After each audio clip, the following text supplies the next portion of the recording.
Bonsoir, Mélanie Leray. Bonsoir. Le point de départ de ce spectacle sur le langage, les langues, la surdité, comment vous avez décidé de mêler tous ces paramètres?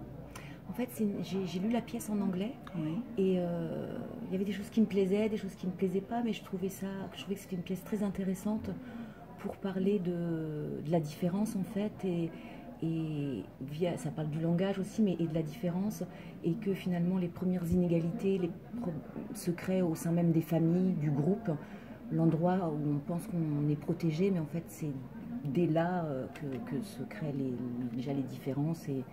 Et du coup, cette pièce avec Lucas, le jeune fils, le plus jeune, qui est sourd et qui finalement n'est pas accepté dans sa différence. On voit bien comment il n'est pas si bien accepté. Voilà. Et donc j'ai lu la pièce en anglais, je l'ai un petit peu adaptée. Elle est plus longue normalement. Et puis voilà. Et puis j'ai cherché un acteur sourd en fait pour jouer le rôle. Ce qui a été très très compliqué en fait. J'ai mis pas mal de temps à le trouver parce que en fait, dès que l'acteur sourd lisait la pièce, il refusait le rôle parce que, en fait, souvent les sourds choisissent leur langue. Ça veut dire soit ils oralisent, soit ils signent.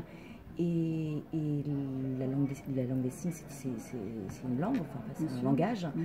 Et en fait, les acteurs sourds signent, mais n'oralisent pas. C'est très rare les sourds qui acceptent d'oraliser parce qu'ils n'ont pas accès en fait à ce qu'ils donnent. Et du coup, c'est une vraie grande générosité que Lucas Gelberg a accepté de faire et donc d'oraliser. On voit très rarement, je ne sais pas si les sourds oralisés en fait.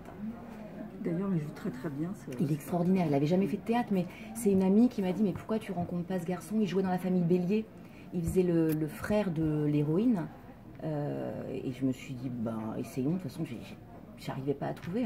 Et il a une famille mais fantastique, d'entendants, c'est le seul sourd. Lui, il a grandi dans une famille d'entendants et il a accepté de faire du théâtre pour la première fois. Et il est juste, il est incroyable. Il porte beaucoup de choses. Enfin, ils sont tous super les acteurs, mais lui, il est quand même très fort. Mais on ressent la dualité de ces communautés, dont ces tribus en fait, de sourds, de non-sourds. Ouais, je trouve que c'est un spectacle où finalement on parle de la difficulté à accepter la différence, l'autre. Alors oui, c'est très bien, il y a des spectacles sur les étrangers, sur les migrants, sur notre difficulté à accepter les gens d'autres pays. Mais ça commence au sein même de nos groupes. Il n'y a pas besoin d'aller si loin. Ouais, bien sûr. C'est notre problématique à penser que la manière qu'on a de penser est la bonne, que comment nous éduquent nos parents, c'est la bonne manière de penser. Enfin, tout ça, ça parle de ça. Et la pièce, c'est quand même une comédie aussi, enfin comédie dramatique, mais qui pose aussi toutes les questions des langages, la parole, le chant, les gestes. Oui, qui démarre comme une comédie, mais on ne se sent pas si à l'aise que ça dans cette comédie. Hein. On sent que, non, parce qu'il y a le frère aîné qui est quand même, on sent qu'il est dans un démarrage de schizophrénie en fait. Parce que ça va se développer, mais quand même, il entend des voix, il a des accès de colère comme peut avoir un schizophrène. Il fume beaucoup pour apaiser ses angoisses d'herbe. Enfin, il n'est pas... On sent que c'est une famille agitée. Et pourtant, c'est une famille de cultureux, je dirais, d'intellectuels, voilà. Donc, favorisés plutôt, et on se dit, favorisés, mais... Peut-être trop, peut-être ça cache, justement... Je sais pas, ou des fois, moi j'aimais bien aussi comment on est dans la culture, on croit qu'on est plus ouvert, c'est comme, est-ce que les gens de droite sont moins ouverts que les gens de gauche? Je suis pas sûre. Il y a des fois, certains discours de gauche sont hyper clivants et que se permettraient jamais des gens de droite. Enfin, ça parle de tout ça aussi, en fait. Et aussi de la nature humaine profonde. Enfin, qu'est-ce qui est nature, qu'est-ce qui est éducation? Il y a aussi tout ça. C'est quoi l'héritage? De quoi on hérite? Qu'est-ce qui nous fait comme être humain entre la génétique, l'éducation? Ça questionne tout ça. Et c'est jamais dans du discours en fait. C'est là où le théâtre anglais me plaît. Souvent c'est que là on a une histoire, toutes les questions apparaissent mine de rien, on rigole, et puis on se retrouve avec plein de questions, mais il n'y a jamais eu de discours, et sans jugement. Oui. Ça c'est intéressant aussi. Oui. Oui, oui, ça juge pas. Tout le monde en prend pour son grade et tout le monde aussi est une bienveillance pour tout le monde aussi. Quoi. Ouais.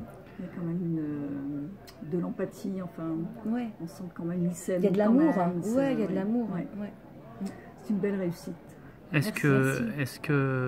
Moi j'ai une question, est-ce que par exemple un Français qui va parler en langue des signes va se faire comprendre par un Chinois ou par...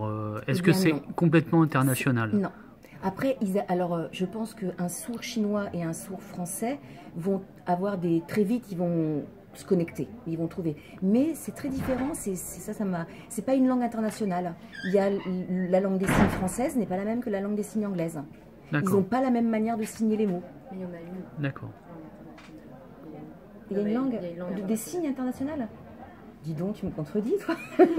Non, mais parce que je me disais, c'est trop con. Ah ouais, bah il y en a peut-être une alors. Mais ils m'expliquaient, ils se comprennent très très vite. Hein. Ouais. Mais c'est pas, ce serait pas un, comment c'était quoi la langue à un moment? L'espéranto. L'espéranto, c'est pas un espéranto. Non. Ce serait bien, ce serait génial. Oui. Bah oui. Oui, eux, ils sont plus près de la vraie communication universelle en fait, par la langue des signes. Mais par exemple, je sais que le mot amour en français, je t'aime, c'est comme ça en français. Et en anglais, je ne sais plus comment c'était, mais c'est beaucoup plus beau. Il y a un truc avec un cœur, c'est pas du tout la même chose. Mais déjà, les Anglais, ils ont plein de manières de dire aimer, alors que nous, on n'en a qu'une. Ouais. Ils aiment, ils like, ils love, ils crave, et nous, on aime tout de la même manière. Ouais. Ils font aussi, c'est bon. C'est un joli mot de fin. Merci. Merci beaucoup. Je ne sais pas si c'est très très important.